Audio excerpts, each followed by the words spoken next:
తిరుపతి లడ్డు కల్తీ వ్యవహారంపై పిఠాపురం మాజీ ఎమ్మెల్యే ఎస్వీఎస్ఎన్ వర్మ మాజీ సీఎం వైఎస్ జగన్మోహన్ రెడ్డిపై తీవ్ర ఆరోపణలు చేశారు. ఈ సందర్భంగా వర్మ మీడియాతో మాట్లాడుతూ చంద్రబాబు నాయుడు ముఖ్యమంత్రిగా బాధ్యతలు చేపట్టిన తర్వాత తిరుపతి లడ్డు కల్తీ వ్యవహారం బయటపడిందని అన్నారు. చంద్రబాబు అధికారంలోకి రాకపోయి ఉంటే ప్రజలు తెలియకుండానే కల్తీ నెయ్యితో తయారైన లడ్డూలను తినేవారని వ్యాఖ్యానించారు.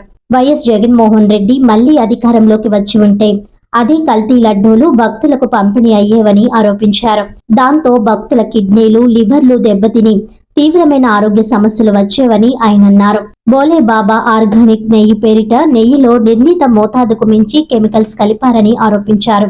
10 ml కెమికల్ కలపాల్సిన చోట 20 ml వరకు కలిపారని, దీనివల్ల లడ్డూలు తీసుకున్న ప్రతి భక్తుడి ఆరోగ్యానికి ముప్పు ఏర్పడేదని తెలిపారు. గతంలో ఈ అంశంపై సిఐడి విచారణ వద్దని కోర్టు ద్వారా సిబిఐ విచారణ కోరడంతో సిబిఐ సిట్ విచారణ జరిగిందని వర్మ గుర్తు చేశారు. ప్రస్తుత సిట్ విచారణలో లడ్డూల తయారీలో కెమికల్ నెయ్యి వినియోగించారన్న నివేదికలు బయటకు వచ్చాయని ఆయన వెల్లడించారు. ఈ మీడియా సమావేశంలో టీడీపీ నాయకులు, కార్యకర్తలు భారీ సంఖ్యలో పాల్గొన్నారు. మరి చంద్రబాబు నాయుడు గారు పట్టుకున్నారు కాబట్టి సరిపోయింది. మళ్ళీ జగన్మోహన్ రెడ్డి వస్తే మనం అదే నెయ్యి తాగుదాం. కిడ్నీలు, లివర్లు అన్నీ పోను జగన్ గారి నెయ్యితోటి. బోలేబాబా ఆర్గానిక్ నెయ్యి కానీ పొరపాటున మొన్న జగన్ వచ్చి ఉంటే బోలేబాబా ఆర్గానిక్ నెయ్యితోటే లడ్డు నడుతుండు. మొన్న లడ్డూకి ఒక 10 ml కెమికల్ కలిపాడు అనుకో, మరి ఆశ పెరిగింది కదా టార్గెట్. ఇప్పుడు 20 ml పెరుగును, లివర్లో కిడ్నీలు అన్నీ పోను, తెలియకుండా పోను, భక్తితో పోను. మనకి భక్తితో లడ్డు తింటాం. నేనైతే ఫ్రిడ్జ్లో దాచుకుని తింటాను లడ్డు 2 రోజులు 3 రోజులు. కొన్నాళ్ళకి ఏమవుతాయి, లిక్కర్తో కిడ్నీలు పోయినాయి. లిక్కర్తో కిడ్నీలు ఒక 5 ఏళ్ళలో పోతాయని మనకు తెలుసు, 5-6 ఏళ్ళలో. కానీ జగన్మోహన్ రెడ్డి లిక్కర్తో ఏంటంటే 6-7 నెలల్లోనే కిడ్నీలు పోయి, లివర్లో పోయి. ఈ కల్తీ నెయ్యి వలన మనకు తెలియకుండా గుడికి వెళ్ళి వచ్చినాడల్లా హాస్పిటల్లో పోను. వెంకటేశ్వర స్వామి గుడికి వెళ్ళి వచ్చినాడల్లా లడ్డూలు పిచ్చి నాకులాగా ఏమన్నా తినిపించి ఉంటాయి. ఓ 10 రోజులకి 15 రోజులకి హాస్పిటల్కి పోను. అంటే ఇంత దుర్మార్గంగా ఇన్ని లక్షలాది మంది, కోట్లాది మంది భక్తుల యొక్క ఆరోగ్యంతో చెలగాటం ఆడుకున్న పార్టీ వైఎస్ఆర్ పార్టీ. వేళ చంద్రబాబు నాయుడు గారు బయటికి తీసి నిగ్గు తేల్చారు. త్వరలో వీళ్ళందరినీ కూడా ఎవరెవరు ఉన్నారో అందరూ కూడా జైలుకి వెళ్తారు, అందరూ తేడా లేదని చెప్పి నేను తెలియజేస్తున్నా. వైఎస్ఆర్ పార్టీ జగన్మోహన్ రెడ్డి పరిపాలనలో అవినీతి లేకుండా ఎక్కడా లేదు. Example liquor. ఇవన్నీ అయిపోయాక టార్గెట్ దేని మీద పెట్టారంటే తిరుమల తిరుపతి దేవస్థానం టీటీడీ మీద పెట్టారు. సుబ్బారెడ్డి గారి నాయకత్వంలో, టీటీడీ చైర్మన్ నాయకత్వంలో ఒక కఠినమైన నిబంధనలు చంద్రబాబు నాయుడు గారి పరిపాలనలో పెట్టారు. తిరుపతిలో నెయ్యి సప్లై చేయాలంటే చంద్రబాబు నాయుడు గారు పెట్టిన నిబంధనలు, ఆ కంపెనీలు ఏదైతే ఉన్నాయో మినిమం 4.5 కోట్ల మినిమం టర్న్ ఓవర్ ఉండాలి.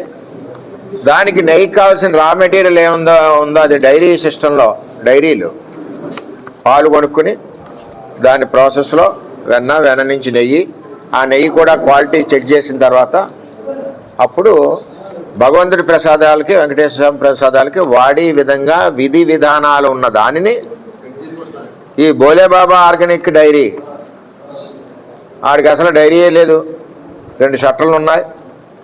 నిబంధనలు ఎలా తొలగించారంటే పాలు కొనక్కర్లేదు, నెయ్యి అమ్మచ్చు. అదే ఎక్కడ పాలు కొనకుండా నెయ్యి ఎలా అమ్ముతాడు? ట్రేడింగ్. అలాగే వాడికి 4 కోట్లు 5 కోట్లు టర్న్ ఓవర్ అక్కర్లేదు, 1 కోటి రూపాయలు ఉంటే చాలు. ఆ నిబంధన కూడా మార్చారు.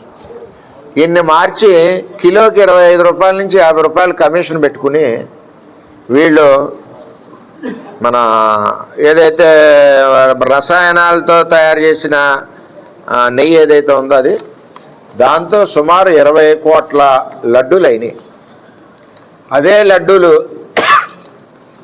అయోధ్య కూడా పంపించారు. ఎంక్వైరీకి పెడితే ఈ సిఐడి ఎంక్వైరీ మాకొద్దు, బయట ఎంక్వైరీ సిబిఐ ఎంక్వైరీ చేయమని చెప్పి జగన్మోహన్ రెడ్డి గారు కోర్టుకు వెళ్ళి అడగడం జరిగింది. దాని ప్రకారమే సిబిఐ ఏం చేసిందంటే ఛార్జ్ షీట్ వాటి పెట్టి ఆ ఛార్జ్ షీట్లో ఈవేళ వచ్చిన రిపోర్ట్ ఏంటంటే ఇది రసాయనాలతో కల్తీ అయిన నెయ్యి, ఒరిజినల్ నెయ్యి కాదు, అది రసాయనాలతో కల్తీ అయిన నెయ్యి అని చెప్పి సిట్ షార్ట్ షీట్లో పెట్టారు. నిన్నటి నుంచి వీళ్ళు ప్రాపగండా ఏం చేస్తున్నారు, అసలు ఆ నెయ్యి కల్తీ లేదన్నారు, కల్తీ లేదన్నారు, కల్తీ లేదన్నారు అని చెప్పి అవి ఉన్నాయి కదా మరిగి, ఆ మరిగి 4 ఏరియాల నుంచి బావు అంట మరుగుతూ ఉన్నాయి. నిజాయితీగా సిట్ షార్ట్ షీట్లో పెట్టింది ఈ నెయ్యి బోలీబాబా సప్లై చేసిన నెయ్యి పూర్తి కల్తీ నెయ్యి, స్వచ్ఛమైన నెయ్యి కాదు, అసలు నెయ్యే తయారు చేయదు ఈ కంపెనీ అని చెప్పి వాళ్ళు రిపోర్ట్ ఇవ్వడం జరిగింది. దొంగ పని మన కూటమి ప్రభుత్వంలో ఎట్టి పరిస్థితుల్లోనే వదిలే ప్రసక్తి లేదు. పిఠాపురంలో కూడా జరుగుతుంది, గత నెల కూడా వచ్చింది, దాని మీద యాక్షన్ తీసుకున్నారు, అందులో తేడా లేదు. అంటే ప్రభుత్వం కంట్లో పడాలి, అది కూడా ప్రజల్లో కూడా ఇటువంటి పక్కన జరుగుతుంటే కంప్లైంట్లు కూడా ప్రజలు ఇవ్వాలి, ఇస్తే దాని మీద ఇంకా కఠిన నిబంధనలు ఉంటాయి, కఠిన చర్యలు కూడా ఉంటాయి. తిరుపతి దేవస్థానంలో చాలా దారుణంగా ఈ యొక్క రసాయనాలు కల్పించండి, మరి టన్నుల నెయ్యి వెళ్తుంది తిరుపతి దేవస్థానానికి. మరి అటువంటి పరిస్థితుల్లో ఈవేళ మరి కూటమి ప్రభుత్వంలో ఆ స్కామ్ను బయటికి తీశారంటే చాలా గర్వకారణం. ఈవేళ తిరుపతికి ఏదైనా సప్లై చేయాలంటే నాణ్యత లేని వస్తువులు సప్లై చేయడం ఎవడు బాబు తరం కాదు. ఆ విధంగా చంద్రబాబు నాయుడు గారు కఠిన నిబంధనలు పెట్టారు. వార్తలను ముఖ్యాంశాలు మరోసారి.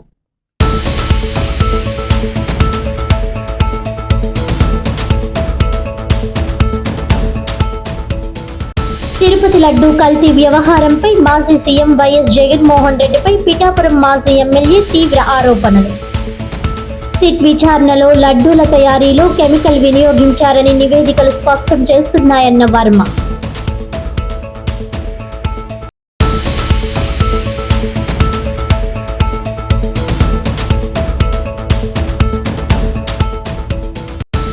జిల్లా వ్యాప్తంగా భక్తి శ్రద్ధలతో భీష్మ ఏకాదశి. తెల్లవారుజాము నుంచే ఆలయాలకు చేరుకుని ప్రత్యేక పూజలు నిర్వహించిన భక్తులు.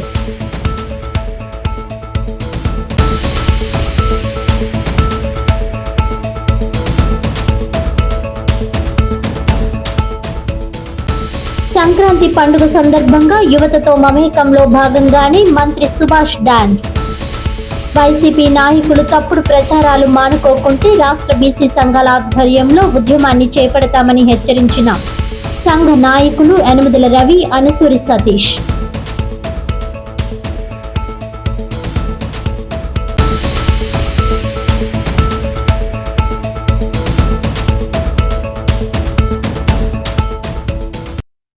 ఈనాటి వార్తలు ఇంతటితో సమాప్తం. తిరిగి వచ్చే బులెటిన్లో మళ్ళీ కలుద్దాం. అంతవరకు సెలవు. నమస్కారం.